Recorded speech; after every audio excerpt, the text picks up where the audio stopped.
गुरुर्ब्रह्मा गुरुर्विष्णुः गुरुर्देवो महेश्वरः गुरुः साक्षात् परं ब्रह्म तस्मै श्री गुरवे नमः।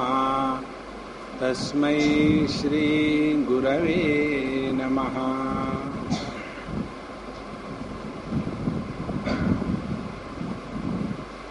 जीवन मुक्ति के आनंद को कहते हैं रास क्रीड़ा। व्यक्ति का व्यक्तित्व समापन हो गया और द्वैत का लांछन खत्म हो गया, अद्वैत की निष्ठा में कोई हानि नहीं, और फिर भी इस द्वैत के साम्राज्य में अद्वैत की अनुभूति जो है उसको कहते हैं रासलीला। और ये रासलीला हुई जब भगवान अंतर्धान हो गए, क्योंकि गोपियों का अहम जागृत हो गया था कि हम कितनी भाग्यवान हैं। और जब वो उनके विरह में बहुत तरस रही थी और सबकी सब इकट्ठा होकर के भगवान की प्रतीक्षा करके यमुना जी की पावन पुलिन पर रमण रेती पर लौट आई और मिल करके भगवान श्री कृष्ण के गुणों का गान करने लगी, जिसको वेदांत में कहते हैं तत्कथनम तत्प्रबोधनम अन्योन्यम।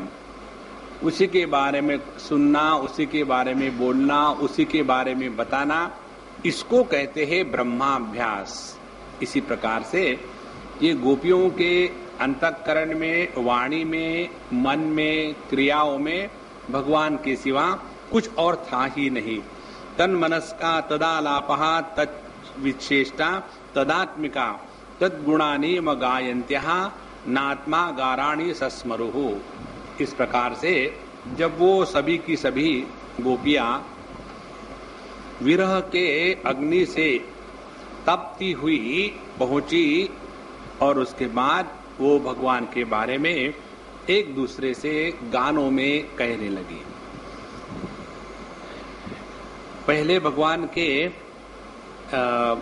चरण कमलों की महत्ता बताई कि जो हे भगवान आपके चरण कमलों में आश्रय लेता है, समर्पण करता है, वो अभय प्राप्त कर लेता है। और जीवन का सौंदर्य निर्भयता में है।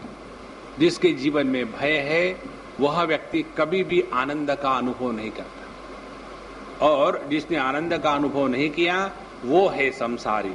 और जो आनंद में मस्त है वही है परमात्मा का, भगवान का भक्त। उसके बाद उन्होंने बात बताई कि भगवान आपका यह जो सुंदर सुंदर सावला सावला मुख कमल है वो हमको दिखावे। भगवान का मुख कमल हमको दिखता है दो स्थानों पर। जब हमारे हृदय में भगवान के प्रति प्रेम जबरदस्त जागृत हो जाता है तो केवल वही के वही नजर आते हैं। कल रात को मैं ईमेल देख रहा था 2 बजे तक,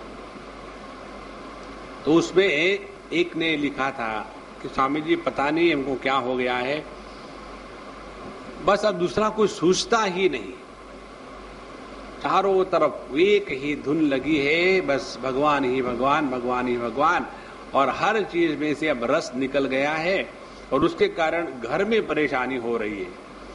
तो मुझे लग रहा कि ऐसे तो नहीं कि मैं मेंटल हो रही हूं देखो तो ये सब क्या हो रहा है। सबने कहा देखो तुम मेंटल नहीं है, और ये इस प्रकार की अनुभूति भगवान का अनुग्रह होती है। अब तुमने मुझे बता दिया ना, अब वो शांत हो जाएगा, अब वो तुमको नहीं होगा, और फिर तुम कंप्लेन करोगे अब क्यों नहीं होता। हम कंप्लेन करने में ही एक्सपर्ट है। तो उन्होंने कहा कि हे भगवान आपका वह सुंदर सुंदर मुख कमल हमें दिखलाओ, और दूसरे भगवान का मुख कमल हमको दिखता है अपने हृदय में। देखो 2 प्रकार की समाधियां शास्त्रों में बताई है। एक है दृश्यानुविद्ध सविकल्प समाधि और एक है शब्दानुविद्ध सविकल्प समाधि। जो भगवान के रूप को लेकर के अंतःकरण में उनके चिन्मय विग्रह का दर्शन होता है, वह है दृश्यानुविद्ध सविकल्प समाधि। एक दृश्य में हमारा जो चित्त है वो फिक्स हो गया, अब जो रूपों की अनेकता है वो समाप्त हो गई। उसी प्रकार से शब्दानुविद्ध समाधि में एक ही शब्द में हमारा चित्त एकाग्र हो गया, तो जब केवल एक रहता है तो उसी में समाधि की अनुभूति कर कहते हैं। तो ये होने के पश्चात कहते हैं कि भगवान आपके चरण कमल शरणागत प्राणियों के सारे पाप नष्ट कर देते हैं, वे समस्त सौंदर्य माधुर्य की खान है और स्वयं लक्ष्मी जी उनकी सेवा करती रहती है। और ऐसे आपके सुंदर कोमल जो चरण कमल है, आपने हम सब का भला करने के लिए फणि फणार्पितम ते पदाम्बुजम, जब आपने उन चरण कमलों को कालिय नाग के फणियों पर ला करके उसको मारना शुरू कर दिया, तो हमको बड़ा दुख हो रहा था कि आपके वो चरण कमल इतने कोमल है और उसके ऊपर आपने लगा करके उसको ठोक रहे हैं, कहीं आपको चोट ना आ जाए। इस प्रकार से हम बहुत ही विरह में दुखी हो रही थी। इसीलिए हे भगवान, हमारे हृदय में जो विरह की अग्नि प्रज्वलित हो रही है उसको शांत करने के लिए आपके चरण कमल हमारे वक्षस्थल पर रख दो। आगे कहते हैं कि भगवान अब देखो उनका कर हो गए और चरण हो गए, उनका मुख हो गया। अब आते हैं आगे कि भगवान आपकी वाणी कितनी मधुर है, मधुरया गिरा वल्गु वाक्यया बुध मनोदया पुष्करे क्षणम। हे भगवान, आपकी यह जो वाणी है अत्यंत मधुर है और एक एक शब्द जो आपके वाणी से निकलता है वो भी अति मधुर है। मधुराधिपते अखिलम मधुरम। और जो बड़े बड़े विद्वान हैं आपके वाणी में रम जाते हैं। अब देखो भगवान के वाणी में रम जाना माने क्या? भगवान की भगवद गीता जो महाभारत में आती है, एक ही ऐसा ग्रंथ है संपूर्ण विश्व में जिस पर सबसे ज्यादा विचार हुआ है। एक तो होता है कॉपियां बना करके प्रिंट करके फ्री में बांटना, वो भले ना हो गया हो, लेकिन किसी ग्रंथ पर यदि विचार किया गया है संपूर्ण विश्व में तो सबसे ज्यादा विचार किया गया है भगवान की इस वाणी पर, भगवद गीता पर। इसीलिए आपकी जो वाणी है भगवान, उसमें बड़े बड़े विद्वान भी अत्यंत रम जाते हैं और अपना सब कुछ उस पर निछावर कर देते हैं। तो आपकी यह जो वाणी है अत्यंत मधुर वाणी, वो सुनकर के हम सभी की सभी गोपियां मोहित हो रही है। हे भगवान, आप अपना वो दिव्य अमृत है वह अधर रस में मिलाकर हमें जीवन दा दे, हमको पिला दे। उसके बाद भगवान की कथा की बात करते हैं अपनी चर्चा में। ये सब प्रसंग होने के बाद हम विचार करेंगे कि भगवान के बारे में विचार करना माने क्या, ये इस प्रसंग में बताया है। तो तव कथामृतम तप्त जीवनम कविभिरीडितम कल्मशापहम श्रवण मंगलम श्रीमदाततम भुवि गृणन्ति ते भूरिदा जनाः। कि हे भगवान, आपकी जो लीला है कथामृत है वह अमृत स्वरूप है, और जो लोग संसार के दुख से तपे हुए हैं, उसमें उलझ रहे हैं, उनके लिए ये अत्यंत शांति और ठंडक का काम करती है। और बड़े बड़े ज्ञानी महात्मा कवि आपके उस कथा का वर्णन करते हैं, गान करते हैं कि वह श्रवण मात्र से ही हमारे जीवन का परम कल्याण हो जाता है। वह परम सुंदर, परम मधुर और विस्तृत भी है। तो जो तुम्हारी कथा का गान करते हैं वास्तव में भूलोक में वही सबसे बड़े दाता है। देखो, अनेक प्रकार के दान शास्त्रों में कहे गए हैं। एक दान है पैसे का दान, दूसरा दान है वस्त्र दान, तीसरा दान है झोपड़पट्टी का दान, चौथा अपने बम्बई में झोपड़पट्टी क्या और क्या है, झोपड़पट्टी का दान, चौथा दान है अन्न दान, लेकिन इस एक है ज्ञान दान। लेकिन सबसे श्रेष्ठ दान यदि कोई होगा तो अभय दान। और व्यक्ति के जीवन में अभय की प्राप्ति तब होती है जब हम परमात्मा के प्रति संपूर्ण रूप से समर्पित हो जाते हैं तब। तो भगवान की कथा सुना करके सभी महात्मा लोग हमको अपने जीवन का सर्वश्रेष्ठ दान देते हैं और वह है अभय दान। इसीलिए जिसके हृदय में किसी भी चीज को लेकर के डर लगता है, उस व्यक्ति ने अपने हृदय से भगवान को निकाल दिया। इसलिए अभी मुझे कल मैं एक ईमेल रिप्लाई कर रहा था, उसने लिखा था कि स्वामी जी मुझे पता नहीं बहुत डर लगता है, इतना डर लगता है कि समझ में नहीं आया क्या करूं क्या नहीं, खाते समय डर, बाहर जाते समय डर। समझो मैं बस से ट्रैवल कर रहा हूं तो मुझे ऐसे लगता है कि मैं इस बस से गिर करके दूसरी बस मेरे ऊपर से चली जाएगी, अब मैं क्या करूं। ऐसे अखंड विचार चलते हैं, तो मुझे बड़ा डर सा लगता है, मैं क्या करूं। तो हमने कहा तुम प्रश्न नहीं पूछोगे तो मैं बताऊंगा, इसके ऊपर फिर प्रश्न कहोगे तो नहीं बताऊंगा। बोलने बताइए। हमने कहा देखो तुम्हारे हृदय में संसार इतना भर गया है और भगवान को तुमने निकाल दिया है, तो अपने हृदय में भगवान को भरो और उसके लिए ओम नमः शिवाय का जप किया करो, एक माला, और याद रखो वो आपको कभी नहीं छोड़ेंगे। बोले हाँ समझे, आपने अच्छा बता दिया ओम नमः शिवाय का, मुझे लग रहा था कहीं आप कृष्ण का जप बता देंगे और मेरे इष्ट तो है शिव जी, तो फिर मैं क्या करता। तो आपने एक प्रश्न तो सॉल्व कर दिया, बहुत बढ़िया है, दूसरा भी सॉल्व हो जाएगा, लेकिन प्रश्न मत पूछना, देखो करके। तो अपने जीवन का जो भय है वो समाप्त तो होगा केवल भगवान की कथा इत्यादि सुन करके। इसीलिए जो भगवान के भक्त है वो कायर नहीं होते, वो बलवान होते हैं। कई बार हम अपने आप को भगवान के भक्त कहते हैं और कायर बन करके रहते हैं। कोई भी जो भगवान के भक्त दुनिया में रहे आज तक, कभी उन्होंने जी सिक्योरिटी नहीं मांगी थी, क्योंकि उनको जगत से ना किसी से डर है, ना किसी से कुछ लेना देना है। और आगे कहते हैं कि देखो हे भगवान, तुम्हारी जो प्रेम भरी हंसी है, चितवन है, तुम्हारी तरह की क्रीड़ाओं का ध्यान करके हम आनंद में मग्न हो जाया करती थी।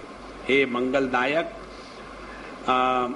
उसके बाद तुम मिले, एकांत में हृदय स्पर्शी टिटोलिया की प्रेम की बातें करी हमारे कपटी मित्र। अब ये सब बातें याद आकर हमारे मन को क्षुब्ध कर देती है। देखो ये सभी की सभी गोपियां भगवान को बता रही है, सभी के सभी जो वाग्बाण निकल रहे इनके प्रेम से भरे हुए, वो जाके लग रहे हैं उन्हीं के हृदय में जहां भगवान का वास है। इसीलिए जब अपना कोई प्रेमी हो, उसका विरह हो जाए, तो उस विरह में आदमी उसी से बात भी करता है, रोता भी है। इसका कारण क्या है कि अपना प्रेमी हमेशा अपने हृदय में ही रहता है, बाहर कहीं नहीं रहता।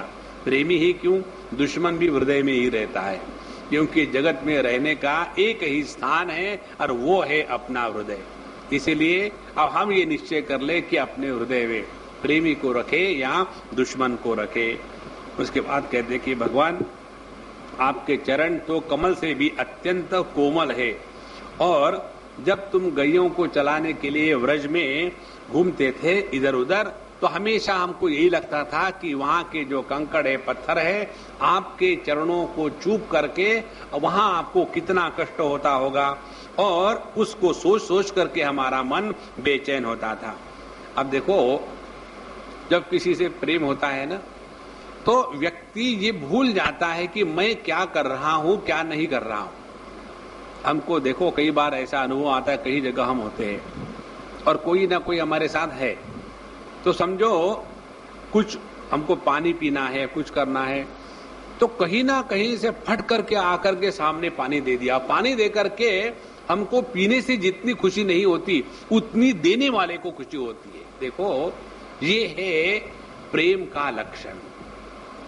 तस्मिन् सुख सुखित्वम, नारद भक्ति सूत्र में आता है, प्रेम उसको कहते हैं जिसके द्वारा हम जिससे प्रेम कर रहे हैं वह प्रेमी हमारे कार्यकलापों से सुखी होवे, प्रसन्न होवे, ये करने के लिए कुछ भी करने के लिए तैयार है। तो यह आपका जो पैर है अत्यंत कोमल है, उसमें कहीं कंकड़ तिनके, कुछ के कांटे गड़ जाते होंगे, ये सोच सोच कर हमारा मन बड़ा बेचैन होता है, दुख होता है।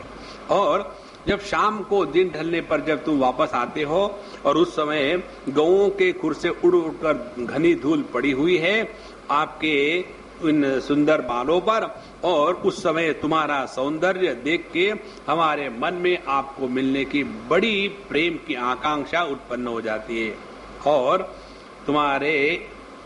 हमारे सभी के सभी दुखों को मिटाने वाले एकमात्र आपके चरण कमल ही है।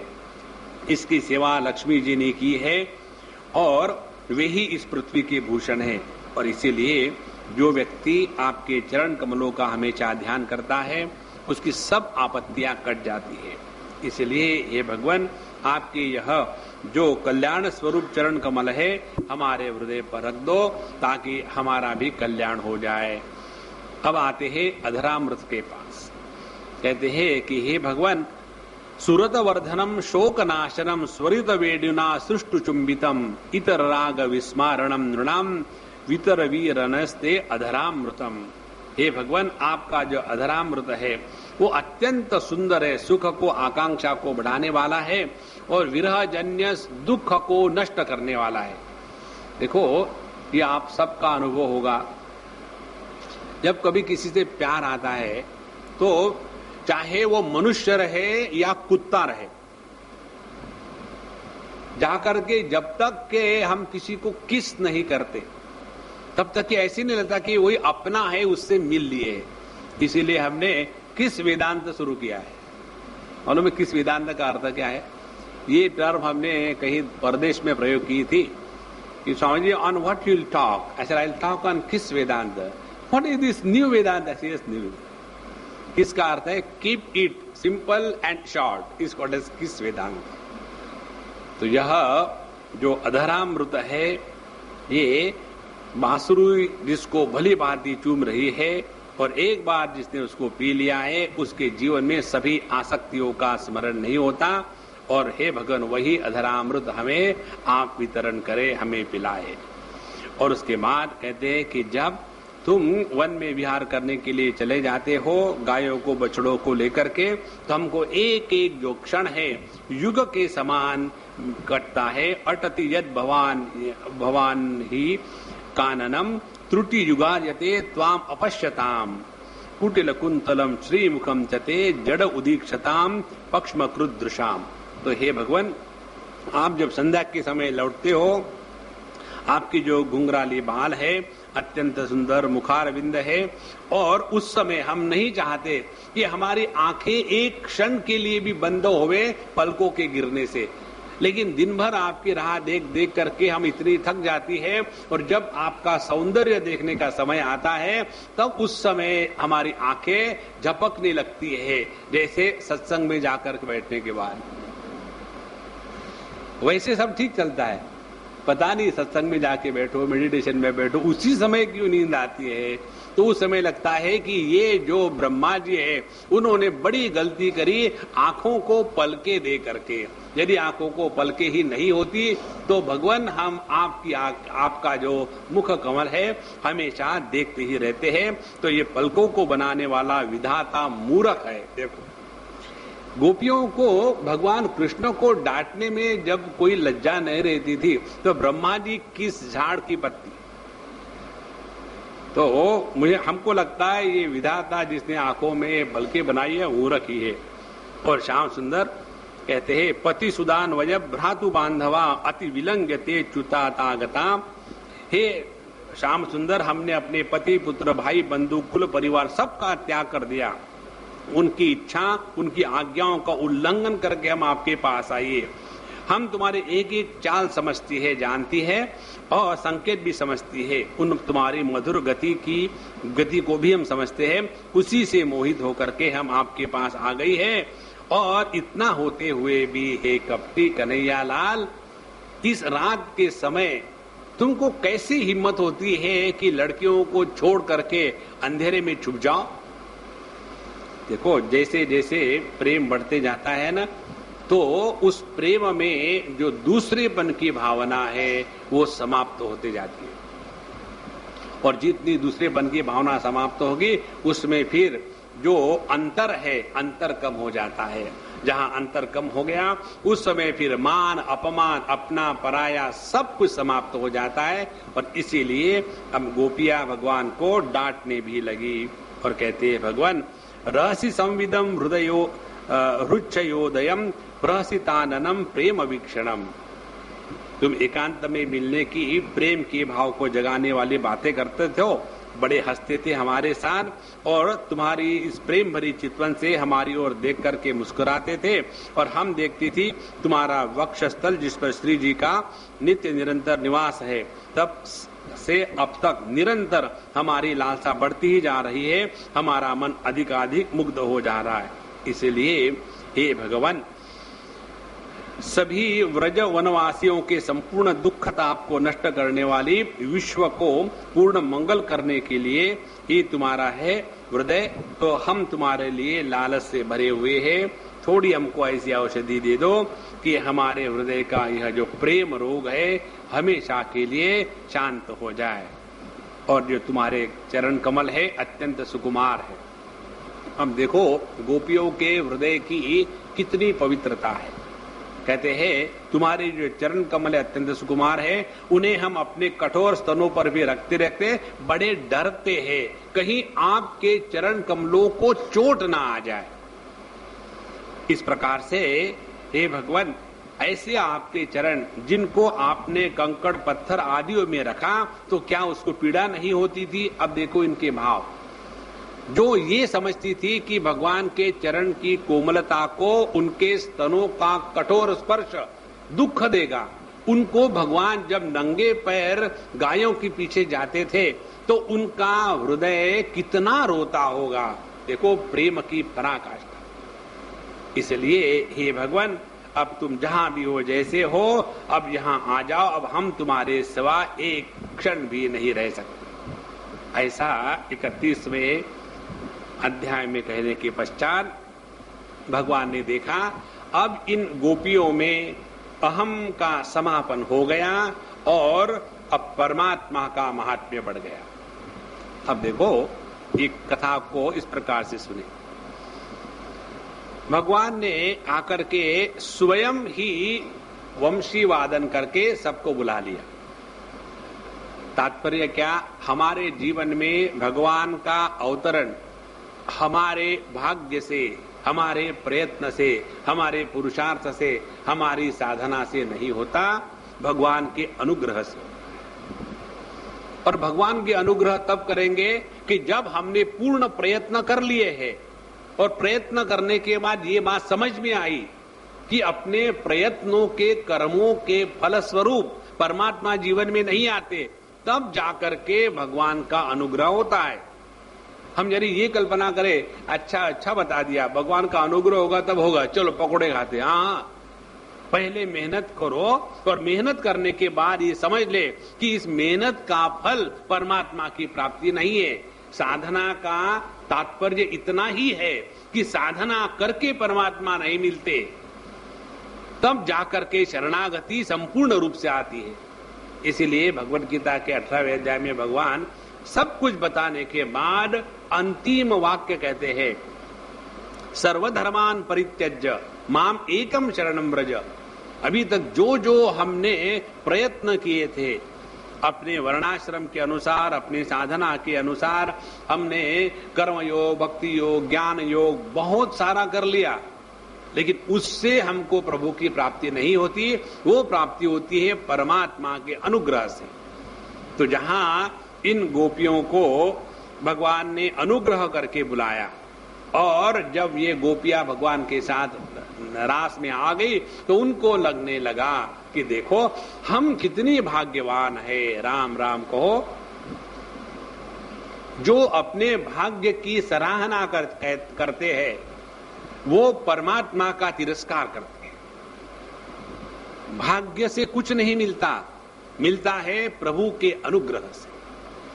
इसीलिए अपने जीवन के सुख दुख का प्रारंभ जब परमात्मा से होता है, ये बात हृदय में पक्की बैठ गई तो समझ लेना यह निर्विकल्प समाधि से भी बढ़कर के स्थिति है।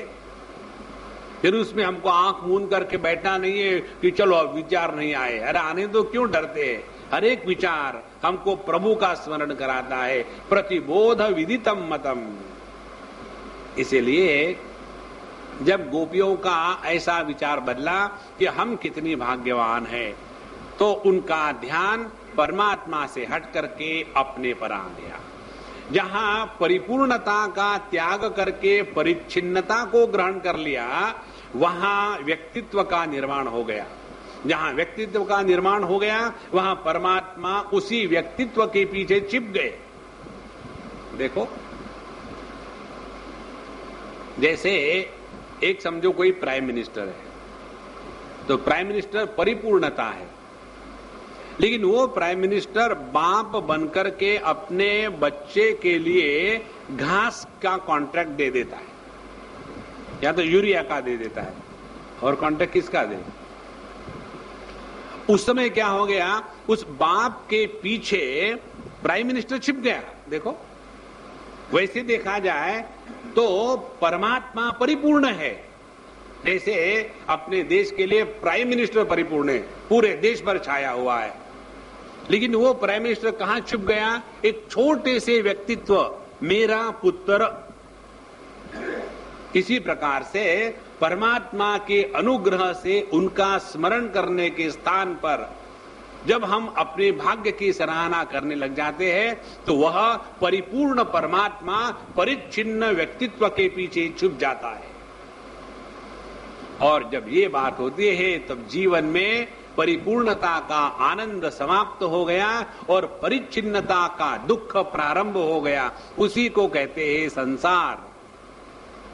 देखो महाराज, जब ऐसा हुआ तो सभी की सभी गोपियां रोने लगी, धोने लगी, पता नहीं भगवान कहाँ गए, भगवान कहाँ गए।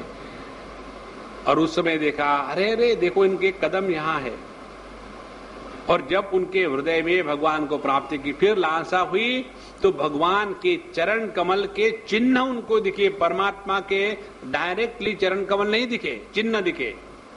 और वो चिन्ह किसके हैं? जो राधा रानी के साथ। राधा रानी है भगवान के भक्त, भागवतों को कहते हैं राधा रानी। देखो,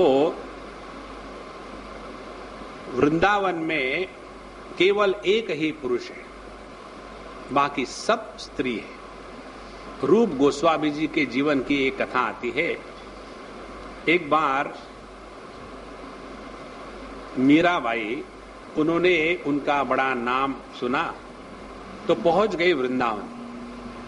और वृंदावन पहुंचने के बाद उन्होंने कहा, रूप जी से हमको भेंट करके उनसे आशीर्वाद लेने हैं। तो रूप गोस्वामी जी महाराज कभी भी किसी स्त्री का दर्शन नहीं करते थे, उनका नियम था।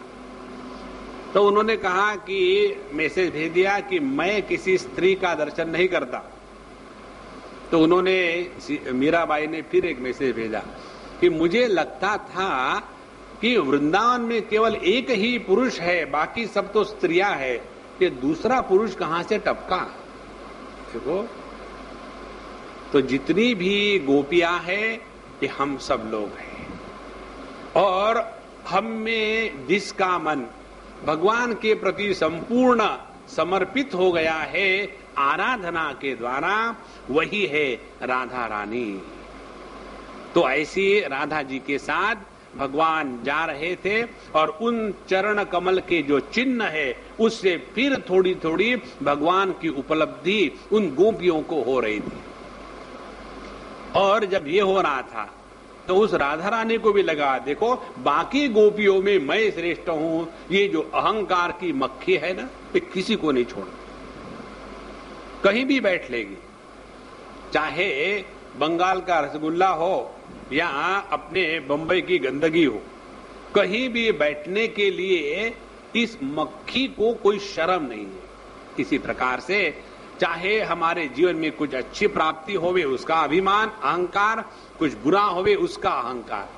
तो यह जो राधा रानी थी, उनको ये अहंकार हो गया, बाकी गोपियों में मैं श्रेष्ठ हूं। और उसके बाद कहती है कि चलो मैं थक गई हूं, अब मुझे कंधे पर ले लो, तो आ जाओ। और जो पटकी खा जाती है। इसीलिए जहां जहां महात्माओं के जीवन में पटकी आ जाती है, समझ लेना उस समय उन्होंने भगवान को ऊपर चढ़ने का प्रयत्न किया है। हमारा स्थान भगवान के चरण कमलों में है, ऊपर नहीं। लेकिन जब व्यक्ति अपने भक्ति प्रेम के साथ साथ अहंकार को चढ़ा लेता है तब ये स्थिति हो जाती है, तब वो भी गायब। तो भगवान वहां से जब गायब हो गए तो ये सब गोपियां और राधा रानी सब मिलकर के अब दुखी होकर के उन्होंने यह गोपी गीत गाया कि भगवान आपकी ही कथा, आपका ही नामस्मरण, आपके ही अधर, आपके ही चरण कमल, आपके ही हस्त से अभयदान, इसका चिंतन करती रही, गाती रही, गाती रही।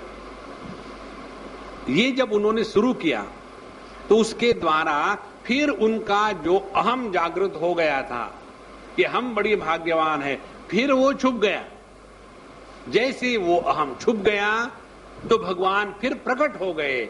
भय प्रकट कृपाला दीन दयाला। भगवान को कहीं से आना नहीं पड़ता, वो तो नित्य उपलब्ध है। वो छुप इसलिए जाते हैं कि हमारा अहंकार उस परमात्मा को चुप कराता है। इसलिए भगवान प्रकट होकर के अब गोपियों को सांत्वना देते हैं इस 32वें अध्याय में। तो वेणुगीत हमको क्या बताता है? हमारे जीवन के प्रत्येक अनुभूति में जब परमात्मा जुड़ जाता है तो भक्ति साधना हो रही है, और जब हमारे जीवन के प्रत्येक अनुभूति में अहंकार जुड़ जाता है तो वो रोग साधना है, योग साधना नहीं है। जितना हमारा ध्यान इस प्रभु के चरणों में लगा रहेगा उतना मन स्वाभाविक प्रसन्न रहने लगेगा, बिना किसी प्रयत्न के। प्रयत्न युक्त प्रसन्नता भोग के कारण आती है और प्रयत्न रहित प्रसन्नता योग के कारण आती है। अब भगवान प्रकट होकर के गोपियों को सांत्वना देते हैं। इति गोप्य प्रगायन्त्यः प्रलपन्त्यश्च चित्रधाम रुरुदुः सुस्वरम राजन कृष्ण दर्शन लालसाम तासाम आविर्भूतशौरी स्मयमान मुखाम्बुजः पीतांबरधरस्त्रग्वी साक्षान् मन्मथ मन्मथः। हे परीक्षित महाराज, भगवान ने इन गोपियों को इस विरह के आवेश में देखा और फिर उनके सामने प्रकट हो गए। अब ये जो विरह अपने जीवन में आता है ना, यही अपने प्रेम को बढ़ाता है। जहां जहां जिन जिन घरों में प्रेम का अकाल हो गया है उसके लिए ये एक बहुत बड़ा सजेशन है, ट्राई करके देखो। कम से कम 1-2 महीने में अकेले, सबको साथ में लेके नहीं, अकेले कहीं तीर्थ क्षेत्र में चले जाओ। अकेले तो 4-6-8 दिन चले जाओ तो विरह होगा। किनको? जो घर में रह रहे उनको, क्योंकि आप बाहर गए, आप तो बिजी रहोगे। और जब वापस आ जाओ, mummy we are missing you so much. और वही मम्मी जब दिन भर घर में होती, पता नहीं सर पे बैठी रहती, don't allow us to do anything. If phone is not for talking then what for it is. सुबह से शाम तक के बिल्कुल पीछे लगी रहती है। वही मम्मी 8 दिन के लिए कहीं बाहर चली जाए तो वो विरह जो है वो प्रेम को जागृत करता है। यही बात पति पत्नी में भी लागू होती है। अच्छा महाराज, तो भगवान ने गोपियों के विरह के आवेश को देखा और उनके हृदय में भगवान के दर्शन की लालसा इतनी बढ़ गई कि भगवान अपने आप को नहीं रोक सके। और जब उनका रोना धोना फूट फूट कर चल रहा था, उसी समय तासाम आविर्भूत शौरी ही, उसी समय भगवान एकदम दो सब के बीच में प्रकट हो गए। देखो, भगवान का प्राकट्य अपने अहंकार के अभाव में ही है। जहां हमारे अहंकार का अभाव हो गया वहां प्रभु का प्राकट्य हो जाता है। तो भगवान वहां प्रकट हो गए। उनका मुखो कमल मंद मंद मुस्कान से खिला हुआ था। अब देखो, कोई दौड़ भाग करके आता तो ऐसे थोड़ी हंसता। दौड़ भाग के आने के बाद सब गोपियां रो रही है, भगवान कहीं दूर थे, उन्होंने रोया धोया, ठीक है मैं आता हूं। दौड़ भाग के, क्या हो गया? अब वेट जरा, मुझे फिर मैं हंसूंगा। हाँ, वो तो वहां के वहां प्रकट हो गए, इसीलिए भगवान के चेहरे की मुस्कान कभी नहीं मिटती। तो वहां उनके चेहरे की मुस्कान और गले में वनमाला पीतांबर धारण किए हुए उनका यह रूप सबके मन को और मत देने वाला था, कामदेव के भी मन को मत देने वाला था। तो देखो भगवान के ये जो वर्णन आता है, साक्षात मन्मथा धर्मा विरुद्धो भूतेषु कामोस्मि भरतर्षभ। भगवान अपना वर्णन बताते हैं भगवत गीता में, धर्म अविरुद्धो भूतेषु अहम कामः अस्मि भूत। जो कामना धर्म के अविरुद्ध है वह कामना मेरा रूप है। अब देखो गोपियों के मन में जो कामना थी भगवान के प्राप्ति की, परमात्मा के प्राप्ति की कामना धर्म के अनुसार है। इसीलिए जब हमारे हृदय में भगवान के प्राप्ति की कामना होती है तो समझ लेना अब भगवान का अवतरण हमारे हृदय में हो रहा है, क्योंकि धर्म अविरुद्धो भूतेषु कामः अस्मि भगवान कहते हैं। तो यह परमात्मा सबसे पहले हमारे सबके हृदय में आविर्भूत होते हैं, प्रकट होते हैं। जब हमको भगवान के प्राप्ति की कामना एकदम विरह के अग्नि में तपा देती है, तब समझ लेना अब भगवान का अवतरण हो रहा है। इसीलिए कहते हैं मन्मथा। दूसरा इसका तात्पर्य है कि केनोपनिषद की श्रुति में आता है, चक्षुषा चक्षुः मनसहा मन। परमात्मा आंखों की आंख है, मन का मन है, वाणी की वाणी है।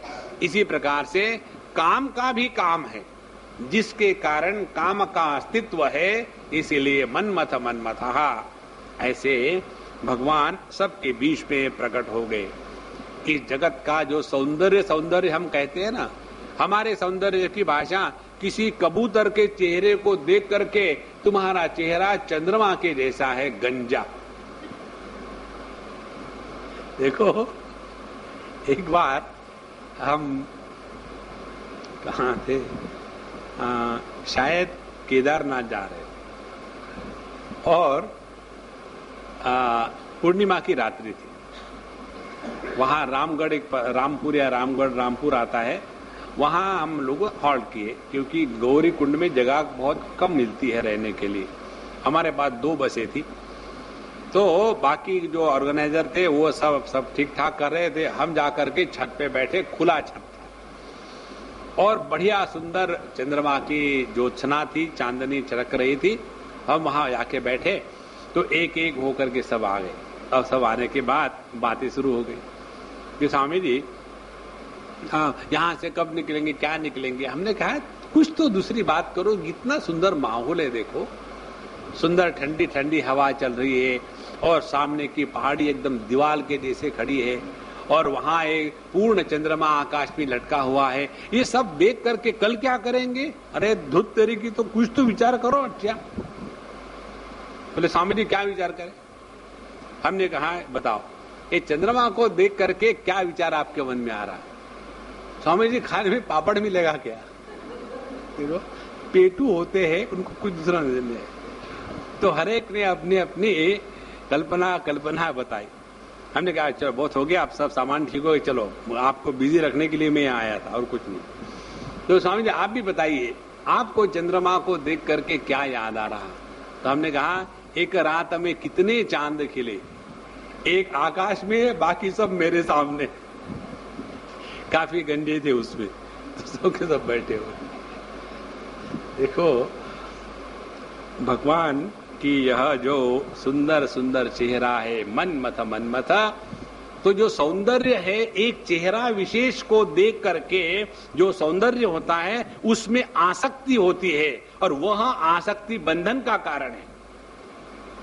देखो असली सौंदर्य किसको कहते हैं?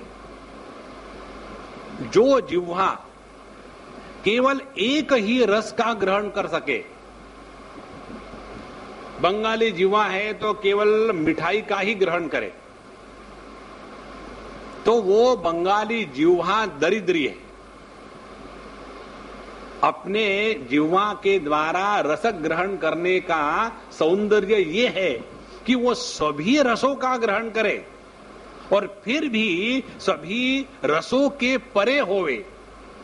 इसी प्रकार से असली सौंदर्य वो है जो सभी रूपों में है और फिर भी किसी रूप विशेष में जो बंधा नहीं है, वो है मन्मथा।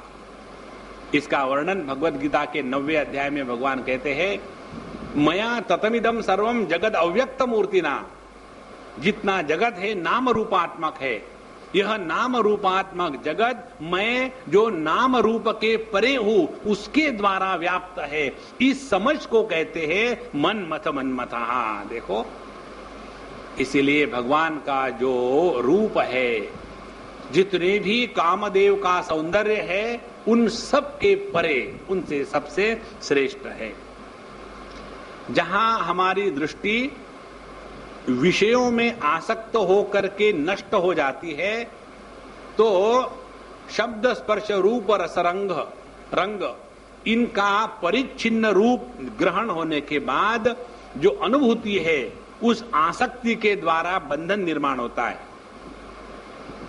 और जहां हमारे इंद्रिय शब्द स्पर्श रूप रस गंध इन सबको प्रकाशित करते हुए उनके द्वारा जब प्रभावित नहीं होते, तो हम सभी रसों का, सभी रूपों का, सभी शब्दों का आनंद लेकर के उनके परे जाते हैं। ये बात यहां कहते हैं। भगवान कैसे है? पीतांबर धरस्त्रग्वी साक्षात मन्मथा। तो विषयों से हट करके इस विषयों को प्रकाशित करने वाले ज्ञान में जहां हमारी निष्ठा हो गई, हमने भगवान के इस रूप को पहचाना है। भगवान है साक्षात मन्मथा, जो सभी के आंखों से सभी के रूपों को प्रकाशित करने वाला है। वह कृष्ण कन्हैया इन सभी रूपों से परे है और इसीलिए श्रेष्ठ है। सभी रूपों से श्रेष्ठ का मतलब ये नहीं कि वो एक किसने चित्र निकाला ना, किसी अंग्रेज ने, मुझे किसी का नाम ही नहीं याद रहता, क्या करूं समझ में नहीं आता। भगवान का याद रहता बहुत है। एक हंसता हुआ नूरानी चेहरा चित्र है ना, क्या है, कंडाना मंडाना कुछ तो भी है ना, मना डोना कुछ तो भी है ना, मोनालिसा, हाँ मोनालिसा आ गया। तो ऐसे लगता है कि वो मोनालिसा ही सबसे सुंदर है। जो केवल मोनालिसा को समझते हैं वो मोनोलिथ है, उनको अभी कुछ समझ में नहीं आया। साक्षात मन्मथा। उसके बाद ऐसे भगवान जो तम विलोक्यांगतम प्रेष्टम प्रत्युत्फुल्लदृशो अबलाः उत्तस्थुर्जुगपत् सर्वाः तन्वाः प्राणमिवागतम। जब भगवान के इस अति सुंदर रूप को देख करके सभी की सभी गोपियां एकदम आनंद से खिल उठी और सब ने जब देखा भगवान आ गए हैं, उनका आविर्भाव हो गया, तो सभी के हृदय में, देह में मानो प्राण का संचार हो गया और एक एक अंग में नवीन स्फूर्ति की चेतना हो गई। देखो, ध्यान से सुनना, 2-3 स्थितियां होती है हमारे सबके जीवन में। एक स्थिति होती है जिसको कहते हैं उत्साह। उत्साह हमारे हृदय में उपलब्ध परमात्मा के स्वाभाविक अभिव्यक्ति को कहते हैं। Presence of inspiration in and through all the activities of life is the manifestation of inherent reality in every one of us. लेकिन यदि हमारे हृदय में रहने वाले परमात्मा को हम बाहर आने ही नहीं देते इस अहंकार की मक्खी के कारण, तो फिर हमको दूसरे से उधार लेना पड़ता है और फिर हम दूसरे के पास जाकर के प्रेरणा प्राप्त करते हैं। तो उत्साह स्वयं आता है और प्रेरणा हम दूसरों से लेते हैं। तो when we are motivated by somebody we lack inspiration. तो ये जितनी भी गोपियां थी, वे सभी के सभी अपने हृदय में रहने वाले परमात्मा को भूल गई और अपने अहम को जागृत कर लिया, इसीलिए उनका उत्साह समाप्त हो गया था और वो दुखी होकर के रोने लग गई। और जहां उन्होंने भगवान के आगमन को देखा तो उनको प्रेरणा मिली। तो भगवान का जो आविर्भाव है वह है हमारे जीवन का उत्साह। और जब हम अच्छे कर्म में लग जाते हैं तो हमको प्रेरणा मिलती है। तो वह जो प्रेरणा है जीव का भगवान की हाँ में हाँ मिलाना। देखो तो जितनी भी गोपियां थी वे सभी की सभी गोपियां मानो उनके अंग अंग में नई चेतना आ गई और चेतना से स्फूर्त होकर के अब वो सभी की सभी खड़ी हो गई और उन्होंने भगवान से नजदीकी शुरू कर दी। कहते हैं यहाँ 7 गोपियों का वर्णन आता है। अब हम सबका विस्तार से नहीं बताएंगे, केवल तत्व के दृष्टि से बताएंगे। एक गोपी ने भगवान का कर कमल अपने दोनों हाथ में ले लिया और धीरे धीरे उसे सहलाने लग गई। अब देखो कितनी सुंदर बात है। जब हमारा किसी से प्रेम होता है तो कोई जरूरत नहीं, प्रेम माने only give in writing, I love you, understand, yours lovingly, living you for ever. नहीं, हमको याद है हम एक बार किसी बूढ़ी अम्मा को मिलने गए थे, बहुत बीमार थी, और वहां जब गए तो बैठे तो अब उसके साथ बात भी करने से कोई मतलब नहीं। तो हम बैठे और उनका हाथ अपने हाथ में लिया और ऐसा उससे खेल रहे थे। तो उस बीमारी में उसने अपनी आंखें खोली और ऐसी देख ही रही थी। तो जैसे उसने देखा कि हम उसके पास में बगल में बैठे, एकदम उसकी आंखों में जैसे प्राण आ गए। स्वामी जी आप यहाँ पहुंच गए, मैंने तो सोचा था कि आपके दर्शन अभी कभी होंगे ही नहीं हमको, हम तो इतने दूर रहते हैं और आप तो बम्बई में रहते हो, इतने साउथ में कैसे पहुंच गए। तो जहां अपना प्रेम अभिव्यक्त होने लग जाता है उसका पहला है हाथ मिलाना प्रेम से। ये जब कई लोग अपने हिंदू संस्कृति की रक्षा करने वाले जो ठेकेदार है वो कहते हैं कि शेक हैंड करना ये पाश्चात्य पद्धति है। नहीं, आप रामायण में देखो, आप भागवत में देखो, आप महाभारत में देखो, हर जगह में स्पष्ट रूप से आता है कि उन्होंने एक दूसरे से हाथ मिलाया, गले लगे। भगवान रामचंद्र जी और हनुमान जी एक दूसरे के गले लगे थे। तो गले लगना ये भी हमारे ही संस्कृति का है, शेक हैंड करना ये भी हमारी ही संस्कृति का है। एक अभी किसके यहाँ गया था मैं, उनको एक बच्चा हुआ, तो उस बच्चे के बाप ने अपने बच्चे का नाम रख दिया अभिषेक। तो बच्चे के जो दादाजी है he is full of life. तो बोले स्वामी जी इसने अपने बच्चे का नाम अभिषेक रख दिया, अब ये दूसरा लड़का जो है ना उसको भी बच्चा होगा तो उसका नाम मालूम है ये क्या रखेंगे? बोले क्या रखेंगे? बोले मिल्क शेक।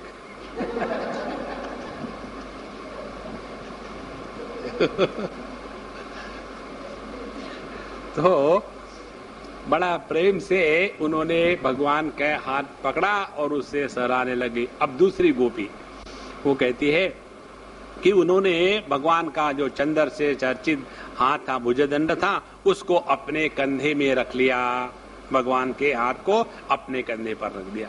जो तीसरी गोपी थी उसने भगवान का जो चबाया हुआ पान था वो अपने हाथ में ले लिया। देखो, इसीलिए पान खाया करो। जब भगवान खाते हैं, जब हम कहीं थे तो हमने कहा भाई इतना सब कुछ किया, पान नहीं खिलाया। तो जो ज्ञानी थे उनको दुख हुआ, स्वामी जी आप पान खाते हैं? हमने खाते हैं। बोले बाकी लोग तो नहीं खाते। हमने कहा देखो जो भगवान होते हैं वही पान खाते हैं। भगवान की पूजा कब पूरी होती है? ताम्बूलम समर्पयामि। अब तुमको महात्मा को खाना खिलाना है तो पान मत खिलाओ, भगवान को खाना खिलाना है तो खाना खिलाने के बाद पान खिलाओ। अब आपको चॉइस उपलब्ध है, तो आपको महात्मा को खाना खिलाने का पुण्य लेना है कि भगवान को खाना खिलाने का पुण्य लेना है? बोले स्वामी जी नेचुरली भगवान को, अब पान खिलाओ। जब भगवान स्वयं खाते तो हम क्यों नहीं खाते? तो चौथी गोपी ने बड़ी विरह से उनके हृदय में जलन हो रही थी, तो उन्होंने भगवान के चरण कमल को अपने वक्षस्थल पर रख लिया। पांचवी गोपी ने प्रणय कोप से विवल होकर के भौवे चढ़ाकर दांतों से ओर दबाकर अपने कटाक्ष बाणों से बींधती हुई भगवान की ओर ताकने लगी। छठवीं गोपी निर्निमेष नयनों से उनके मुख कमल का मकरंद का रसपान करने लगी। और उसके बाद जो सातवीं गोपी है, उसने नेत्रों से भगवान को अपने हृदय में ले गई और आंखें बंद करके वही भगवान का जो भावदेह था, उसका भावदेह था, उसके साथ आलिंगन करके उसका देह रोमांचित हो गया और वह सिद्धों के जैसी परमानंद में मग्न हो गई। ये जो 7 गोपियों का वर्णन आता है, पहले भी जो कालिया दमन की लीला थी, उसमें भी जो कालिया नाग की पत्नियां थी वो भी 7 थी। और उसके ऊपर में जाकर के भगवान ने जो नृत्य किया था, उसका अर्थ है एक बहुत बड़े संत, वो संत बड़े विचित्र संत थे। 50 साल की उम्र में मैं मरूंगा, उन्होंने बता दिया था। और वो कुछ पढ़े लिखे नहीं, कुछ नहीं, मस्त रहते थे। कोई भी उनको कुछ भी पूछे हो तो पहले कहते बिस्तर लगाओ, और बिस्तर लगा देते और लेट गए। लेटने के बाद हाँ अब पूछो। और जब उनको पूछा जाता था तो अपने गर्दन को ऐसा ऐसा 27 बार गिन के वो हिलाते, और उसके बाद फिर जो बोलना शुरू करते थे कि जो इस दुनिया का था ही नहीं। तो ऐसे जो महात्मा जी थे, उनको एक बार पूछा गया था कि ये भगवान की कालिया दमन की लीला क्या है? बोले बिस्तर लगाओ, और फिर शुरू हो गया। कितना आनंद है, विचार करने की जरूरत ही नहीं। उसका उन्होंने बताया कि ये जो भगवान की लीला है, ये जो षडचक्र भेदन करके 7वें के ऊपर जा करके जब कुंडलिनी शक्ति को हम अपने पूर्ण नियंत्रण में लाते हैं, तब ऐश्वर्य भगवत्ता प्राप्त हो जाती है। ये बताने के लिए उन्होंने उस कालिया का दमन किया है। सभी बाकी जितने राक्षस थे, असुर थे, उनको मार दिया था। अपनी जो माया शक्ति है परमात्मा की माया शक्ति हमारे माध्यम से कुंडलिनी शक्ति के रूप में अभिव्यक्त होती है। हमको माया को मारना नहीं है, माया को नष्ट नहीं किया जा सकता। भगवान कहते हैं 7वें अध्याय में, दैवी हेषा गुणमयी मम माया दुरत्यया माम एव ये प्रपद्यन्ते मायाम एताम तरन्ति ते। तो यह जो 7 गोपियों का प्रसंग यहाँ चल रहा है, यहाँ भी वही है। जितना हम धीरे धीरे धीरे धीरे एक एक स्थान में जो हम फंसे हुए हैं, हम देह में फंसे हैं, हम अपने भावनाओं में फंसे हैं, हम अपने मन की कल्पनाओं में फंसे हैं, हम अपने विचारों के प्रबलता में अटके हुए हैं, हम अपने व्यक्तित्व में फंसे हैं, हम अपने सार्वत्म्य भाव में फंसे हैं, और हम अपने प्रयत्न में फंसे हैं। ये जो 6-7 गोपियां हैं, जब सभी की सभी गोपियां भगवान के पास आकर के समर्पित हो गई, तब जाकर के रास लीला प्रारंभ होगी। देखो, जीवन में रस तब आता है जब हम परिच्छिन्नता को काट करके परिपूर्ण में एक हो जाते हैं, तब जीवन में रास लीला है। और यदि वो नहीं होगा तो कल हमने आपको वैसे बताया, ये होगी रासभ लीला। रासभ लीला और रास लीला में क्या फर्क है? रास लीला में रस का स्रोत है अपना स्वरूप, और रासभ लीला में जो सुख का स्रोत है वह है अनात्म भाव, भोग प्रधान आनंद को कहते हैं रासभ लीला। और जो स्वरूप प्रधान आनंद है उसको कहते हैं रासलीला। इस प्रकार से ये 7 गोपियों ने भगवान के साथ रह करके इस योग्य स्थिति को अपने आप को प्राप्त कर लिया। और उसके बाद कहते हैं परीक्षित जी को कि परीक्षित, हाँ, जैसे मुमुक्षु जन परम ज्ञानी संत पुरुष को प्राप्त करके संसार की पीड़ा से मुक्त हो जाते हैं, वैसे सभी गोपियों को भगवान श्री कृष्ण के दर्शन से परम आनंद और परम उल्लास प्राप्त हुआ। उनके विरह के कारण गोपियों का जो दुख हुआ था उससे वे मुक्त हो गई और शांति के समुद्र में डूबने उतरने लगी। इसीलिए अपने जीवन में यदि हमको रास लीला का अनुभव करना है तो पहली आवश्यकता क्या है? ये है जीवन में स्वाभाविक शांति का उदय हो जाए। स्वाभाविक शांति का उदय तब होगा जब हम किसी के विरोधी नहीं होते। अविरोध अस्तित्व में ही शांति की संभावना है। जहां हम किसी के विरोधी हो गए, हमने अपने आप को छोटा बना लिया, और जहां छोटे बन गए तो जिंदगी भर दुखी रहेंगे। तो ये जो गोपियों ने अपने आप को छोटा बना के रखा था, जहां उसका समर्पण किया, उनका जो परिच्छिन्नता का भाव था समाप्त हो गया और उसी में जीवन के सभी बंधन कट गए, दुख खत्म हो गया और वही उनको मुक्ति प्राप्त हो गई और फिर वो शांति के समुद्र में डूबने उतरने लगी। इसलिए भगवान के भक्त वो है जो खूब उछल कूद भी करेंगे, लेकिन उनकी जो समाधि है वो कभी टूटेगी नहीं। वो दिन भर अपना गाना बजाना कीर्तन करते रहेंगे, लेकिन फिर भी उनका मौन कभी नष्ट नहीं होता। अनेक प्रकार के 56 भोग पब्लिक को दिखाएंगे और स्वयं खाएंगे। हमको जब भी ये भोग दिखाने का चलता है ना, अपने बम्बई में गुजरातियों में पुष्टि मार्ग के लोग, एक बार हमारे प्रेमपुरी आश्रम में वैसा था।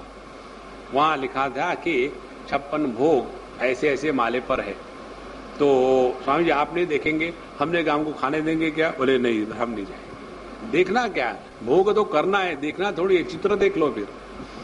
तो भक्ति में हम भोग करेंगे लेकिन भोगी नहीं होंगे। यह जो आनंद है वही भक्ति की पराकाष्ठा है। इसके बाद भगवान कौन है? अच्युत है, एक रस है, उनका सौंदर्य माधुर्य निरतिशय। फिर भी विरह व्यथा से मुक्त हुई गोपियों के बीच उनकी शोभा और भी बढ़ गई। ठीक वैसे ही जैसे परमेश्वर अपने नित्य ज्ञान बल शक्तियों से सेवित होने पर और भी शोभायमान होता है। तो भगवान अपने आप में परिपूर्ण है, अखंड है, एक रस है, उनमें और कोई बढ़ोतरी नहीं हो सकती। ध्यान से सुनना, समुद्र अपने आप में परिपूर्ण है। जब वो समुद्र पर ज्वार भाटा आता है, लहरें आती है, तो ज्वार भाटा आने से समुद्र में कुछ हमने एडिशन नहीं करी, समुद्र जितना उतना ही है। फिर भी उस ज्वार भाटा के कारण समुद्र में एक सौंदर्य की प्राप्ति हो जाती है। उसी प्रकार से परमात्मा परब्रह्म भगवान श्री कृष्ण अपने आप में परिपूर्ण है। उसमें विरह का कहीं नाम निशान नहीं, उसमें द्वैत की कहीं दुर्गंध नहीं है। फिर भी गोपियों के साथ भगवान ने वैसे ही रास किया जैसे जो लहरें हैं समुद्र पर ऊपर नीचे उठ करके अपने आनंद को अभिव्यक्त कर रही है। तो यह समुद्र जैसे लहरों के साथ और सुंदर दिखता है। हम जब मिडिल ईस्ट में जाते हैं तो मिडिल ईस्ट का जो समुद्र है मरा मरा सा है, क्योंकि वो खाड़ी है ना, इसीलिए वहां चले जाओ तो बिल्कुल उसकी जमीन तक के सब देख सकते हैं आप कि वहां क्या है पड़ा है। ये कोई समुद्र है? जब तक ये समुद्र में धूम धड़ाके से तूफान ना आए तब तक समुद्र की क्या मजा है। ये तो ऐसा ही है, हो गया कि मिर्ची की सब्जी बनाओ लेकिन तीखी नहीं हो, फिर क्या करे, शिमला मिर्ची की सब्जी बनाओ, वो कोई मिर्ची हो गई? मिर्ची खानी है तो कोल्हापुरी खाओ, खाते खाते नाचने लगो, तब तो मिर्ची खाने का मजा आए। इसी प्रकार से यहाँ कहते हैं कि यह जो परब्रह्म परमात्मा है हमेशा अपने अकेले बैठे हुए एको हम काहे के एको हम, चलो पब्लिक को करके इकट्ठा एकदम धूम मचा है। ये जो अशांति में शांति की अनुभूति है उसको कहते हैं प्रशांति, और ये है परमात्मा की प्राप्ति। इसलिए यह भगवान अपने इन सभी गोपियों के साथ वैसे ही सुंदर दिख रहे थे जैसे अव्यक्त परमात्मा अपनी सभी शक्तियों के साथ ज्ञान शक्ति, क्रिया शक्ति, द्रव्य शक्ति, इच्छा शक्ति, इसके साथ इस संपूर्ण विश्व में अभिव्यक्त होने लग जाता है। उसके बाद इन सब गोपियों के झुंड को लेकर के भगवान पहुंच गए यमुना जी के पुलीन में। पुलीन का तात्पर्य है जो यमुना जी के पानी के बाद जो रेत होती है, जहां हम लोग चलते हैं गंगा जी में इत्यादि में, उसको पुलीन कहते हैं। वहां गए और वहां अनेक प्रकार के सुंदर सुंदर पुष्पों की सुगंधित मंद मंद वायु चल रही थी और भंवरे इधर उधर मंडरा रहे थे। शरद पूर्णिमा की चंद्रमा की चांदनी की अपनी ही निराली छटा थी और उसके कारण रात्रि के अंधकार का तो कोई पता ही नहीं था। सर्वत्र आनंद मंगल का साम्राज्य। और वो पुलिन क्या थी? वो थी यमुना जी ने स्वयं अपने लहरों के हाथों से भगवान के लीला के लिए सुकोमल वालुका का रंगमंच रखा दिया था। देखो कितनी सुंदर कल्पना है। यमुना जी को पता था यमुना जी भगवान की पट्टरानी है कालिंदी के नाम से, तो यह यमुना जी ने भगवान के इस रास क्रीड़ा के लिए वहां वालुका का एक सुंदर रंगमंच बना लिया। और जब ये सभी की सभी गोपियां भगवान कृष्ण के साथ उल्लासित होकर के आई तो उनके हृदय के जितनी आदि व्याधि थी सब समाप्त हो गई। और उसके बाद वहां भगवान के बैठने का समय आया तो गोपियों ने तुरंत अपनी जो ओढ़नी थी वो उठा निकाल करके वही रेती पर रख दी और वहां भगवान कृष्ण को विराजने के लिए कहा। इसके ऊपर में बहुत बड़ी बात कहते हैं कि बड़े बड़े योगेश्वर अपनी योग साधना से पवित्र किए हुए हृदय में जिसके आसन की कल्पना करते रहते हैं और फिर भी भगवान को अपने हृदय सिंहासन पर नहीं बैठा पाते, ऐसे सर्वशक्तिमान भगवान यमुना जी की रीति में गोपियों के ओढ़नी पर बैठ गए थे। देखो इसीलिए प्रेम के बारे में कहते हैं अनिर्वचनीय प्रेम स्वरूपम। वहां कर्मकांड के विधि निषेध का वहां साम्राज्य नहीं है। वहां ज्ञान के विचारों का तूफान नहीं है। वहां योग के नियमों का बंधन नहीं है। वहां भगवान के प्रति हृदय में प्रेम जागृत हो जाए तो उसमें सब कुछ ठीक है। अपने ओढ़नी को भगवान के लिए आसन कैसा बनाया जा सकता है, ये यदि विचार गोपियों के मन में आता तो भगवान उस पर कभी बैठते ही नहीं। एक छोटी सी बात है। एक बार हम कहीं जा रहे थे बस में सभी पब्लिक के साथ और जैसे हमको कुछ हमने खाया पिया हाथ पोंछने थे तो जैसे हाथ हमने ऐसा सोचा कि रुमाल निकाले तो एक अम्मा ने तुरंत अपनी वो ओढ़नी थी करके हमारे हाथ को साफ कर दिया तो हमने साफ करने दिया। अब वो हो गया। उसके बाद फिर हम कहीं गए खाना खोना खाया हाथ धोए तो जैसे हमने हाथ धोए दूसरी अम्मा आ गई, स्वामी जी मेरी भी ओढ़नी से आप पोंछो। हम नहीं पोंछेंगे। तो क्यों? ना मर्जी हमारी। अब देखो इसमें दोनों में क्या भेद है। पहली अम्मा ने जो हुआ था वो स्वाभाविक था, उसमें किसी प्रकार का प्रयत्न नहीं कि मैं जाकर के कुछ करूं। भैया जब तक कि ये मैं हृदय में आता है ना, प्रेम में पवित्रता नहीं आती, उसमें किसी भी प्रकार का बंधन बना रहता है। इसीलिए गोपियों ने जो अपनी ओढ़नी भगवान को दी थी बैठने के लिए तो उनके मन में ये कभी विचार नहीं आया कि हमारी ये जो ओढ़नी पता नहीं हमारे गंदे देह से अपवित्र हो गई है, इसके ऊपर भगवान को कैसा बैठावे। तो यदि हमारे ही मन में अपवित्रता की भावना होगी तो उसको भगवान पवित्रता के रूप में कैसा स्वीकार करेंगे। इसलिए गोपियों ने अपनी वहां ओढ़नी उठाई और भगवान को बैठाने के लिए कह दिया। और ये बड़े बड़े योगी लोग क्या करते हैं, अपने हृदय को पहले पवित्र करो, फिर यम नियम आसन प्राणायाम प्रत्याहार धारणा ध्यान समाधि ऐसा करके पूरे अंतःकरण को साफ सफाई करने के बाद फिर उसमें भगवान का अवतरण होगा। जिनके हृदय में भगवान के सिवा दूसरा विषय ही नहीं है, उनके लिए पवित्र अपवित्रता का संबंध ही कहां है। कभी हमको ये कल्पना होती है क्या अपने यहां से जब हम ऐसा करते हैं, पता नहीं हाथ स्वच्छ है कि नहीं, साफ है कि नहीं, पहले इसको जरा साबुन से धो करके सुखा करके फिर करूं। हाँ हाँ, एक क्षण में किसी भी प्रकार का कोई बंधन वहां नहीं है। उसके बाद भगवान वैसे ही सुशोभित हो रहे थे जैसे सहस्त्र गोपियों के बीच में प्रकाशमान सूर्य हो। उसके पश्चात वो कहते हैं इस अलौकिक सौंदर्य के द्वारा उनके प्रेम आकांक्षा को और भी उभार रहे थे। गोपियों ने अपनी मंद मंद मुस्कान, विलासपूर्ण चितवन, तिरछी भुवों से उनका सम्मान किया। किसी ने उनके चरण कमलों को अपने गोदी में रख लिया, किसी ने उनके कर कमल को स्पर्श किया और उनके संस्पर्श का आनंद लेती हुई और हमेशा कहती थी देखो कितने सुकुमार है इनके चरण, हाथ इत्यादि। ऐसा एक दूसरे से बात करने लगी और जब देखा भगवान आ गए तो अब उनका नाटक शुरू हो गया। देखो प्रेम में जब रूठना होता है तो उस रूठने में प्रेम की अभिव्यक्ति है, लेकिन ये रूठना कैसा हो, ये रूठना स्वाभाविक होवे। ऐसे नहीं कि कई पिक्चर में देख क्या ऐसा रूठते चलो अपन भी रूठ लेंगे, हाँ हाँ वो नहीं होगा।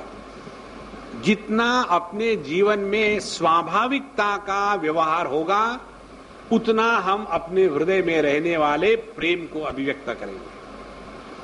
और जहां किसी भी प्रकार का व्यक्तित्व निर्माण हो गया वहां कभी भी आप प्रेम को अभिव्यक्त नहीं कर सकते। ये विचार हमको अभी हम गए थे बिडर में, वहां प्राप्त हुआ। ध्यान से सुनना, बड़ा सुंदर है। हमारे साथ दो माताएं थी, हम ऐसे बैठे हुए थे तो एक प्रश्न पूछा कि सबके साथ प्रेम करना माने क्या।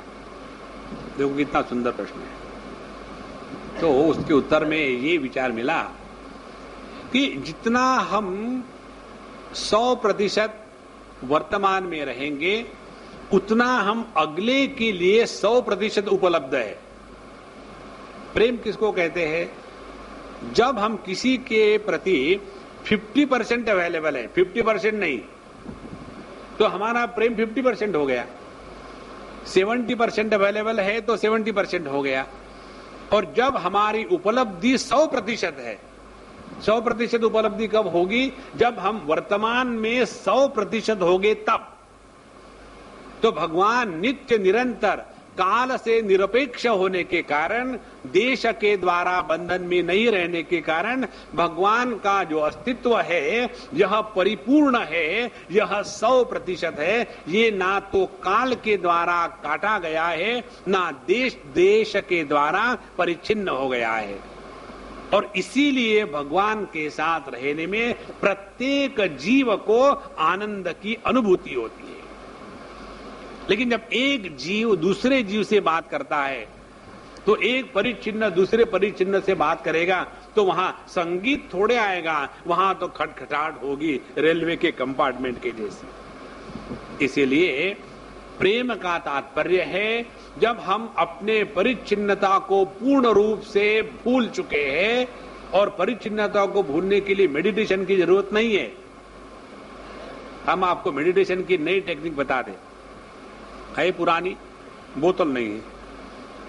टेक्निक ये है, जब आप जिसके सामने रहते हो उसका 100% आदर, उसी का विषय, उसी के बारे में बोलना और उसी के भलाई का चिंतन करना, बात करना, आप मेडिटेशन में हो। लेकिन हम नॉर्मली क्या करते, कोई मिला, अच्छा मिला, बैठो। मालूम है कल क्या हुआ? कमर में इतनी जोर से लचक आ गई। अब वो आया था घुटने का दर्द सुनाने और तुमने उसको कमर सुना दी। अब वो जाए तो जाए कहां? यही फर्क होता है हमारे साधु संतों में और हम लोगों में। जब हम साधु संतों के पास जाते हैं तो वो ये कभी नहीं प्रारंभ हो गए, भगत जी अच्छा होगा, आ गए ना, मुझे ऐसा मुश्किल हो रहा है, जरा पैसे इकट्ठा करके लाओ। हाँ, जब हम जाएंगे महात्माओं के पास तो पहले पूछेंगे, हाँ भाई तबीयत तो ठीक है, कैसे रहा तुम्हारा प्रवास यात्रा, और घर में बीवी बच्चे ठीक तो है, स्वामी जी मेरी शादी नहीं हुई। अच्छा, तो कोई बात नहीं, हो जाएगी।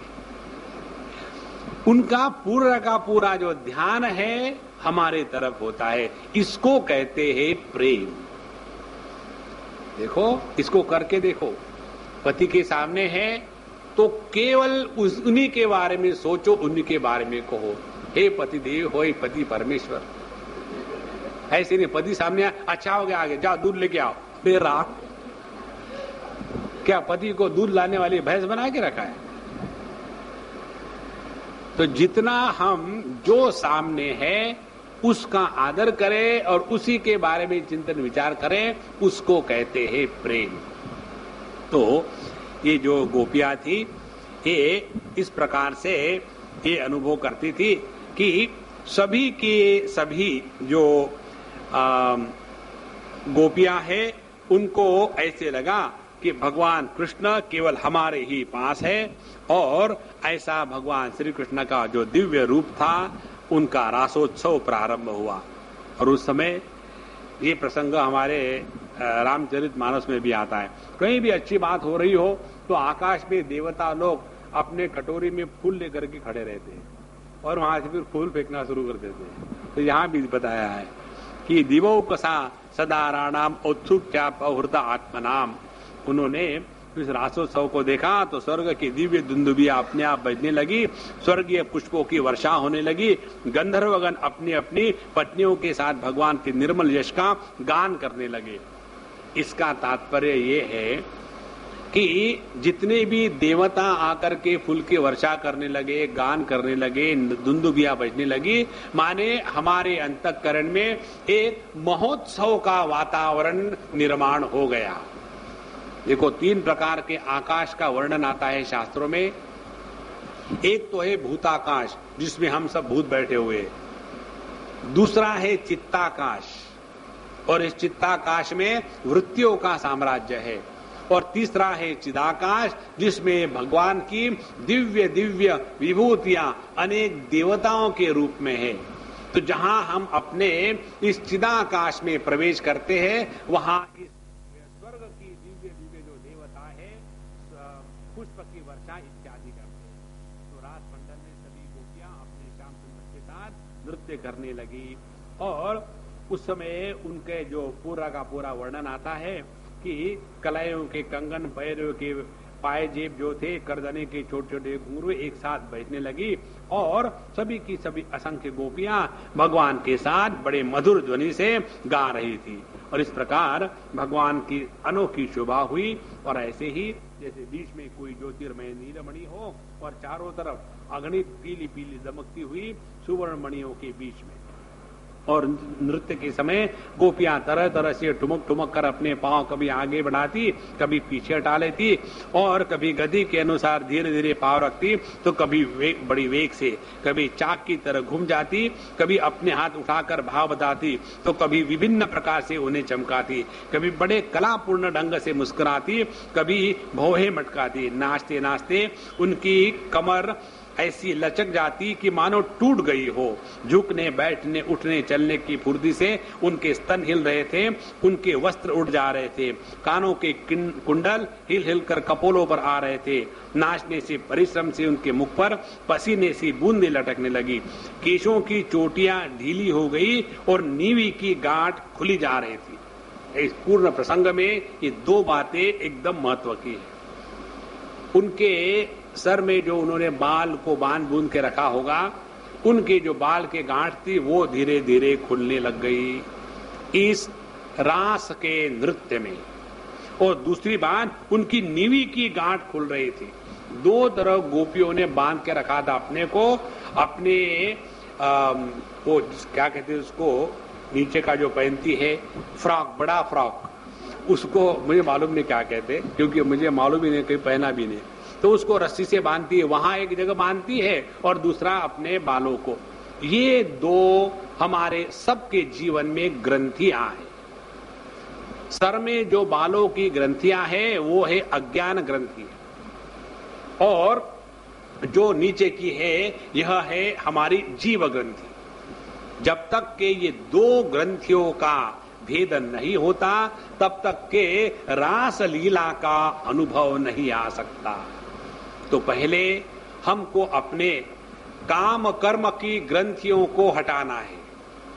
और काम कर्म की ग्रंथियां कैसी हटेगी?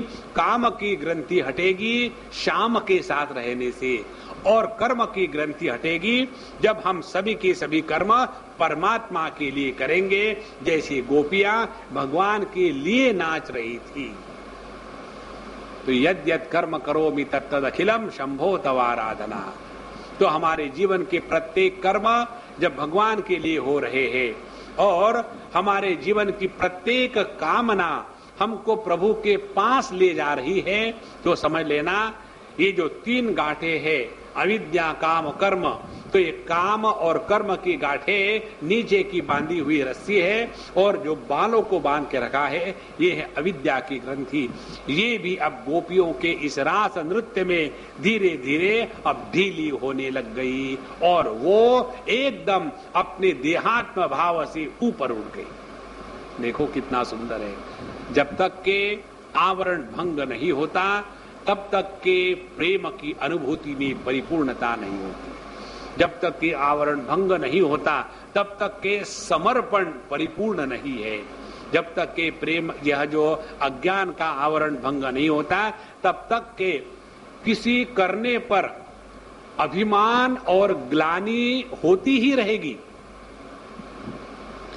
हमारे अंतःकरण में 2 प्रकार के संस्कार निर्माण होते हैं जब परायेपन की भावना हो तब। एक तो संस्कार होता है अभिमान का, हमने किसी का भला किया तो अभिमान हुआ, क्योंकि मैं जिसका भला कर रहा हूं वो मेरे से भिन्न है। और यदि हमारे द्वारा किसी का कुछ बुरा हो गया तो मन में ग्लानि आती है, क्योंकि जिसका बुरा हुआ वो मेरे से भिन्न है। तो जब हमारे अनुभूतियों की 2 प्रकार के संस्कार बनते हैं, अभिमान और ग्लानि, तब समझ लेना अभी समर्पण पूरा नहीं है। गोपियों के हृदय में अब ये समर्पण पूर्ण हो चुका था, इसीलिए ना तो उनका आवरण है, ना तो देहात्म भाव है, ना तो मन में उनके किसी प्रकार के काम वासना के फूल खिल रहे हैं, ना तो उनके ज्ञान में अज्ञान का पर्दा है कि वो परमात्मा से भिन्न है या एक है। इस प्रकार से धीरे धीरे भगवान की ये नटवर नंदलाल की परम प्रेयसी गोपियां उनके साथ गा गा कर नाच रही थी। उस समय ऐसा जान पड़ता था मानो बहुत से श्री कृष्ण तो सावले सावले मेघ मंडल है, और उनके बीच बीच में चमकती हुई गोपियां, गोरी गोरी गोपियां बिजली है। उनकी शोभा असीम थी। गोपियों का जीवन भगवान की रति है, प्रेम है। वे श्री कृष्ण से सट कर नाचते नाचते ऊंचे स्वर से मधुर मधुर गान गा रही थी। श्री कृष्ण का स्पर्श पाकर और भी आनंद मग्न हो जाती। उनके राग रागिनियों से, पूर्ण गान से यह सारा जगत अब गूंज रहा था, और कोई भगवान के साथ उनके स्वर में स्वर मिलाकर गा रही थी, और कोई भगवान से भी ज्यादा ऊंचा स्वर करके उच्च स्वर में आलाप कर रही थी। तो उसके उत्तम सुर को सुनकर के भगवान ने भी उसकी बड़ी तारीफ करी, प्रशंसा करी, और दूसरी गोपी ने राग बदल के गाना शुरू कर दिया। भगवान ने उसका भी सम्मान किया। एक गोपी नृत्य करते करते इतनी थक गई कि उसके कलाइयों से, कंगन चोटियों से बेला के फूल भी खिसकने लगे, और फिर उन्होंने अपने हाथों से श्याम सुंदर के कंधे को पकड़ लिया। इस प्रकार से भगवान के साथ एक कभी उनके कंधे पर हाथ रखा है, और कभी उनके कमल के सुगंध से युक्त, जैसे उनका देह था उस पर सुंदर चंदन का लेप था, उस सुगंध से गोपियां पुलकित हो रही थी, उनका रोम रोम खिल उठा। इस प्रकार से गोपियां नृत्य कर रही थी, और नाचने के कारण उनके कुंडल हिल रहे थे। उसकी छटा से उसके कोमल कपोल चमक रहे थे। कपोलों को भगवान श्री कृष्ण से कपोलों से सटा दिया, और उसके मुंह में अपना भगवान ने चबाया हुआ पान भी दे दिया।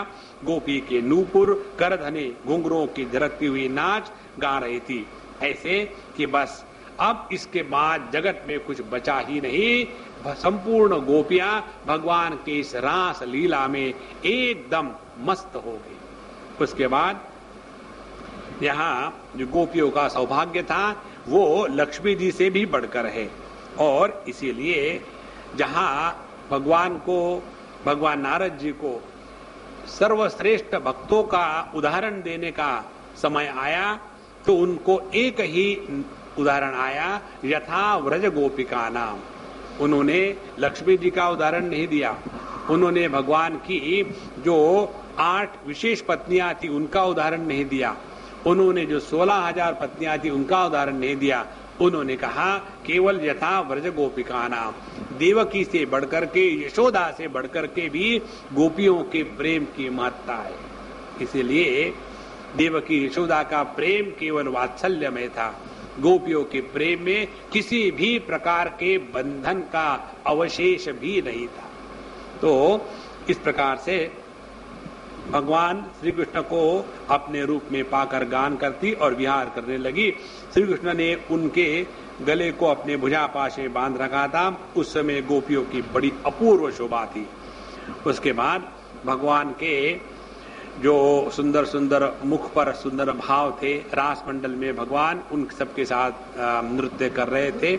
और ये नृत्य होते होते धीरे धीरे गोपियों का जितना देहात्म भाव था वैसे ही हो रहा था। इस समय परीक्षित जी को सुखदेव जी कहते हैं कि जैसे नन्हा सा शिशु निर्विकार भाव से अपनी परछाई से खेलता है, वैसे ही रमारमण भगवान श्री कृष्ण कभी उन्हें अपने हृदय से लगा लेते, कभी हाथ से उनका अंग स्पर्श करते, कभी प्रेम भरी तिरछी चितवन से उनकी ओर देखते और कभी लीला से उन्मुक्त हंसने लग जाते हैं।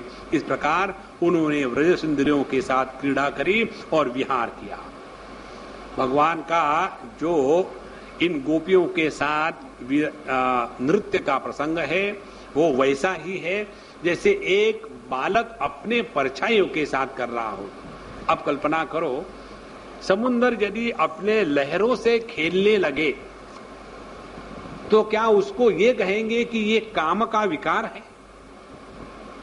इसी प्रकार से भगवान श्री कृष्ण का इन गोपियों के साथ जो ये रास नृत्य चल रहा था, ये तो अत्यंत निरागस और जैसा अपना स्वयं के प्रति है।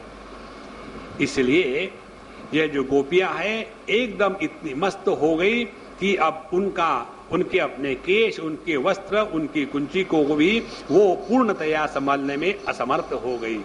अब उनका एकदम समर्पण पूरा हो गया। जहाँ समर्पण पूरा हो जाता है वही भगवान से हम एक हो सकते हैं। भगवान की कितनी कहानियां, कथाएं हमने पढ़ी है। जैसे जब तक के द्रौपदी जी को ये अभिमान था कि मैं अपनी रक्षा करूंगी, तब तक के भगवान ने वस्त्रावतार नहीं लिया था। जहां उनको अपने प्रयत्न का अभिमान समाप्त हो गया कि अब अपने प्रयत्न से हम कुछ नहीं कर सकते, और जब उन्होंने भगवान को अपने दोनों हाथ जो अपने प्रयत्न के प्रतीक है उनको ऊपर उठा करके भगवान को बुलाया, तो उसी समय भगवान ने वस्त्रावतार लेकर के उनको बचाया। यही है ये गोपियों का संपूर्ण समर्पण। तो गोपियों का जो समर्पण था इसकी कोई तुलना संपूर्ण विश्व में नहीं है। कहते हैं कि देखो, यह जो परीक्षित, यद्यपि भगवान आत्माराम है, उन्हें अपने अतिरिक्त और किसी की भी आवश्यकता नहीं, फिर भी उन्होंने जितनी गोपियां थी उतने ही रूप धारण किए और खेल खेल में उनके साथ इस प्रकार विहार किया। अब ये जो गोपियों का अनुभव हो रहा था, हर एक गोपी को लगता था कि भगवान कृष्ण हमारे साथ है। और ये कैसे संभव है? भगवान योगेश्वर कृष्ण है, स्वयं साक्षात भगवान होने के कारण उन्होंने अपने उतने ही रूप बना लिए थे जितनी गोपियां थी। और इसीलिए ये सभी गोपियों को ऐसे ही लगा कि भगवान केवल हमारे ही साथ है। सबके साथ भगवान ने इस प्रकार से विहार किया। अब देखो, जिस भगवान को इतने रूप धारण करने की शक्ति है, जो भगवान इस संपूर्ण विश्व में भिन्न प्रकार के शब्द, स्पर्श, रूप, रस, गंध इत्यादि विषय उनको ग्रहण करने वाले इंद्रियों के रूप में अनेक जीवों के माध्यम से अभिव्यक्त हो रहे हैं, उनको एक गोपी के साथ नृत्य करके कोई काम वासना की बात नहीं हो सकती। इसलिए भगवान का ये जो नृत्य है, रास लीला है, ये सामान्य व्यक्ति के कार्यकलाप के जैसा उसको नहीं समझना चाहिए। तो भगवान जब इस प्रकार से नृत्य कर रहे थे, कभी सभी की सभी गोपियां थक गई, और जब वो थक गई तो भगवान ने अपने कर कमलों द्वारा उनके मुंह पोंछे। भगवान का कर कमल नख स्पर्श से गोपियों को बड़ा आनंद हुआ। उन्होंने उन कपोलों के सौंदर्य से, जिन पर सोने के कुंडल झिलमिला रहे थे, घुंघरारी अटके लटक रही थी, तथा प्रेम भरी चितवन से, जो सुधा से भी मीठी मुस्कान से उज्जवल हो रही थी, भगवान श्री कृष्ण का सम्मान किया और प्रभु की परम लीलाओं का गान करने लगी। यहाँ के बाद भगवान अब इस रेत, जो रमण रेती है, वहां से हट करके अब भगवान यमुना जी के जल में प्रवेश करेंगे और वहां उनकी लीला और आगे जारी रहेगी। उसको हम कल देखेंगे। आज यहाँ विराम करते हैं। ओम पूर्णमदः पूर्णमिदं पूर्णात् पूर्णमुदच्यते पूर्णस्य पूर्णमादाय पूर्णमेवावशिष्यते। ओम शांति शांति शांति। हरि ओम। श्री गुरुभ्यो नमः। हरि ओम।